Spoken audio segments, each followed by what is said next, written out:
Hi! Welcome to my vlog. Ang video ko nga pala for today ay comparison ng Promil Gold 3 at ng Nido Junior. Request nga pala ito ng isa sa mga viewer ko. Maraming salamat po sa tiwalang ibinibigay nyo sa akin at binibigyan nyo din po ako ng pagkakataon na makapag-review ng iba pang mga gatas. Tulad nga ng dati, magbe-base tayo sa nutrition facts ng dalawang gatas. At ang measurement na gagamitin natin is based sa 100 grams of powder. Okay, simulan na po natin. Sa dietary fiber, lactose, 2-fucosidylactose, lamang ang Promil. Samantalang lamang naman ng Nido sa energy, protein, and fat. Ngunit wala itong dietary fiber and 2-fucosidylactose. Sa phospholipids, sphingomyelin, ARA, and DHA lamang ang Promil. Samantalang lamang naman ang Nido sa linoleic acid, linolenic acid, ngunit wala itong phospholipids, sphingomyelin, and ARA. Lamang ang Promil Gold sa first category. Dito naman tayo sa vitamins. Sa carotenes and sa vitamin D, lamang ang Promil.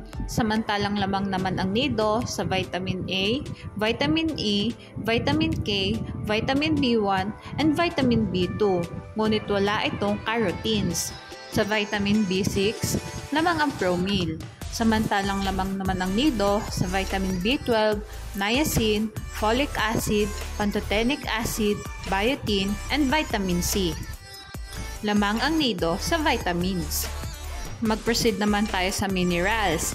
Sa calcium, copper, and manganese, lamang ang Promil. Samantalang lamang naman ang Nido sa phosphorus, magnesium, iron, and zinc. Ngunit wala itong copper and manganese. Iodine, lamang ang Promil.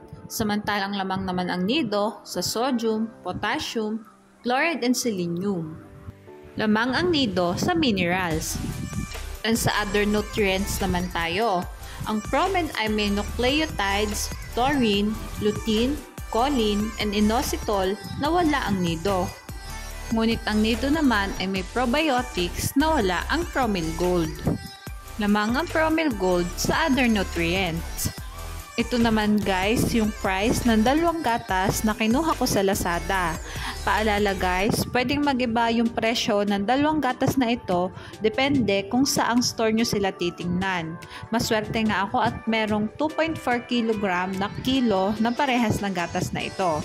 Makikita naman natin na mas mahal ang Promil Gold compare sa Nido.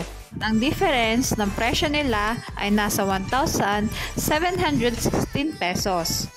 At ito na nga yung summary ng vlog natin today. Sa first category and other nutrients, lamang ang Promil Gold. Ngunit sa vitamins, minerals, lamang naman ang Nido. At mas affordable din ito compare sa Promil Gold. Ngunit lagi nating tatandaan, pumili ng gatas na hiyang sa bata. Mahalagang paalala, breast milk is the best milk for babies. Okay, hanggang dito na lang po ang vlog ko. Thanks for watching. Please like and subscribe for more videos.